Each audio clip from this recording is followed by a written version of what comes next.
പരമേൽപ്പിക്കപ്പെട്ട താലന്തുകളെക്കുറിച്ചാണ് സുവിശേഷം നമ്മളെ ഇന്ന് ഓർമ്മിപ്പിക്കുന്നത്. യജമാനൻ യാത്ര പുറപ്പെടുന്നതിന് മുൻപ് തന്റെ ഭൃത്യന്മാരെയൊക്കെ വിളിച്ചിട്ട് സമ്പത്ത് അവരെ പരമേൽപ്പിക്കുകയാണ്. ഓരോരുത്തരുടെയും കഴിവനുസരിച്ചാണ് 5ഉം 2ഉം 1ഉം ആയിട്ട് താലന്തുകൾ കൊടുക്കുക.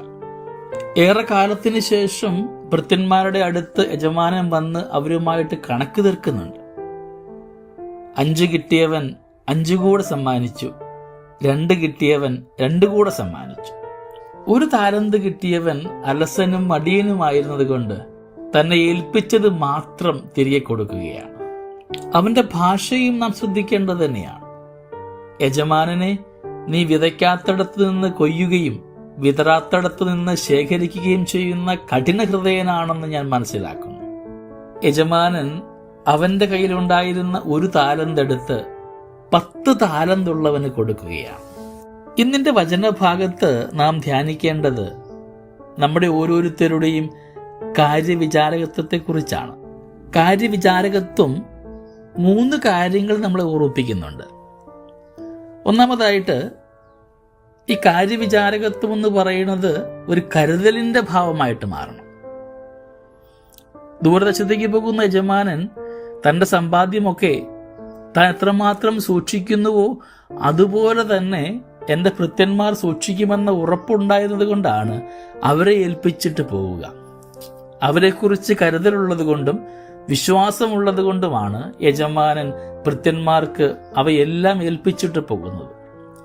ഇന്ന് സൃഷ്ടാവായ ദൈവം നമ്മുടെയൊക്കെ ജീവിതത്തിലേക്ക് ഒരുപാട് കാര്യങ്ങൾ ദൈവം എപ്രകാരം നോക്കുമെന്ന അതേ ചിന്തയിൽ നോക്കുമെന്ന് വിചാരിച്ചുകൊണ്ട് നമ്മളെ ഏൽപ്പിച്ചു പോയിട്ടുണ്ട്.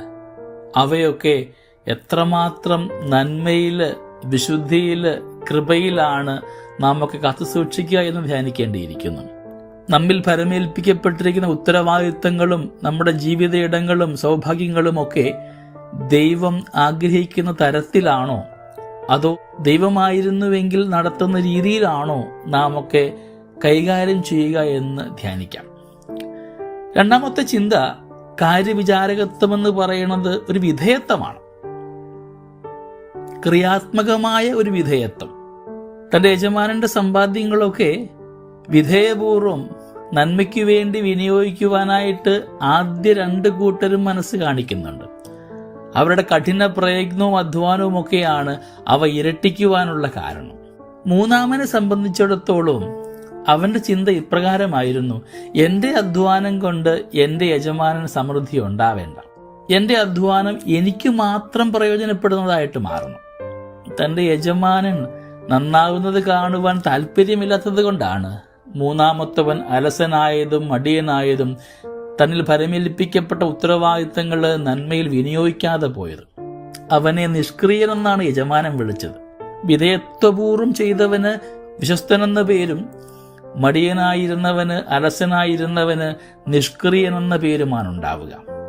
നമ്മുടെ ജീവിത മേഖലയിലൊക്കെ നമ്മുടെ ഓരോ സമൃദ്ധികളും അപരന്റെ നന്മയ്ക്കു വേണ്ടി ചെയ്യുവാനായിട്ടും എൻ്റെ കൂടെയുള്ളവൻ്റെ, എൻ്റെ കരം പിടിച്ചവൻ്റെ, ഇന്നലെ വരെയും കൈത്താങ്ങായവൻ്റെ ജീവിതത്തിലേക്ക് ഒരു അനുഗ്രഹമാകുവാൻ ഞാൻ അധ്വാനിക്കുന്നുണ്ടോ എന്ന് ധ്യാനിക്കാം.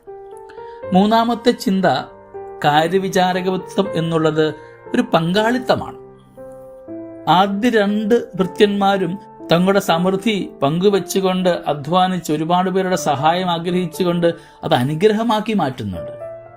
3-ാമൻ മണ്ണിൽ കുഴിച്ചിട്ടുവെന്നാണ് വചനം പറയുക.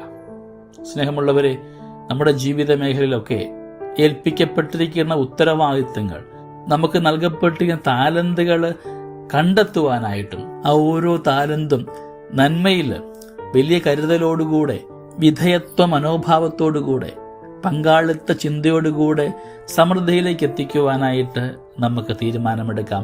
അതിനുള്ള കൃപയ്ക്ക് വേണ്ടി പ്രാർത്ഥിക്കുകയും ചെയ്യാം. ദൈവം നമ്മളെല്ലാവരെയും സമൃദ്ധമായിട്ട് അനുഗ്രഹിക്കട്ടെ. നമ്മുടെ കർത്താവ് യേശു മിശിഹായുടെ കൃപയും പിതാവായ ദൈവത്തിന്റെ സ്നേഹവും പരിശുദ്ധാത്മാവിന്റെ സഹവാസവും നമ്മളെല്ലാവരോടും കൂടെ ഉണ്ടായിരിക്കട്ടെ, ഇപ്പോഴും എപ്പോഴും എന്നേക്കും. ആമേൻ.